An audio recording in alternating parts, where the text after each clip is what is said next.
So today we're going to talk about multifamily building inspections. I'm here with Tim Clark of BPG Inspections and Consulting. He's going to tell us a little bit about those components. James, we're going to look at the major components of the building, which are the structure, the roof, the plumbing, electric, heating, cooling, attic, and the basement. Talk a little bit about each one of those systems as it relates to an investor. The exterior of a building is real important from an investor's viewpoint because it's where a lot of your maintenance costs occur through painting, sidewalks, brick, tuck pointing, windows, that type of thing. So it's important to try and find a building with as low as maintenance on the exterior as possible. Brick is always good. The newer the windows, the better. The fewer the chimneys, the better. The other important thing is drainage. Try to avoid a building where the drainage is sloping toward the building. That'll cause a leaky basement. So you want good drainage away from the outside and as maintenance free or as low maintenance exterior as possible. We're up on the roof now, which is probably the second most important part of the building, because if the roof's not right, it can make your life miserable. So you want to make sure that your inspector walks the roof. Try and walk it with him so you can see it and understand the condition of it. It's important to know what type of roof it is and what those future maintenance needs are going to be, because some have higher maintenance requirements than others. Of course, you want the lowest maintenance if possible. The other part is what's the current condition of this roof and approximately how many years of service life are remaining. Roofs can be expensive. Make sure you get cost estimates if it's determined that the roof needs to be replaced. Also, if there are repairs needed, make sure you get cost estimates about that so you're not surprised in the future. But above all, make sure that your roof is in good shape, otherwise it'll create a lot of other problems.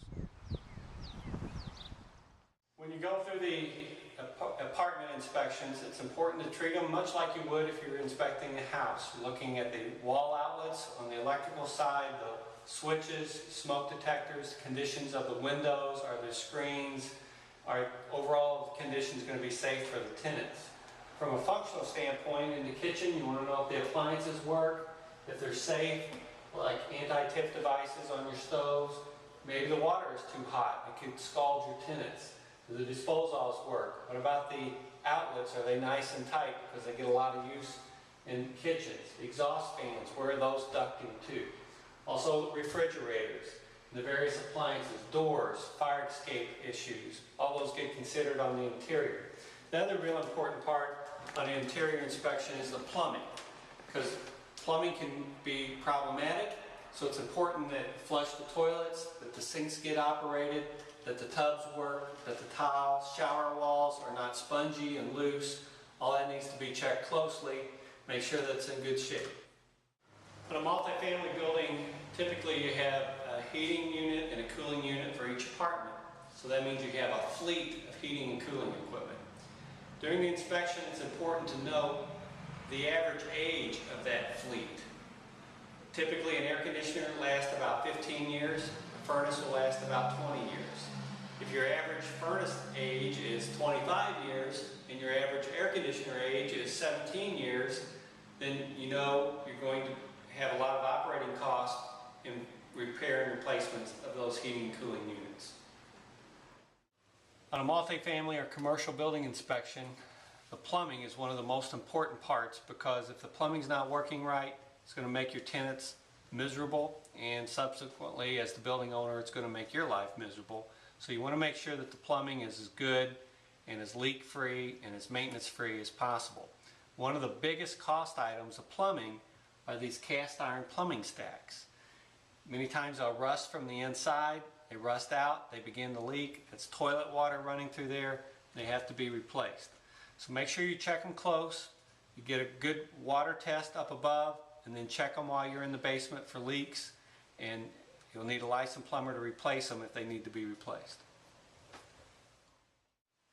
Electric panels. They need to be looked at close because obviously they're a real safety hazard if they're done wrong. You want to take the panel covers off, these dead front covers off, and the inspector will look at the interior parts. There's some panels that need to be replaced, some that are dated, need to be replaced for insurance reasons. There's electrical wiring, such as knob and tube wiring or aluminum wiring, that you may need to update or replace for insurance reasons. There's some old panels, old styles of panels that also need to be replaced. Have them looked at close because it's a life safety issue. They're manageable, but they are somewhat expensive if you have to replace them. For any building that you purchase, you'll want to have a good termite inspection. They're important because if you ignore them, this is what they can do. They can basically eat the wood in your property in the little ribbons like this.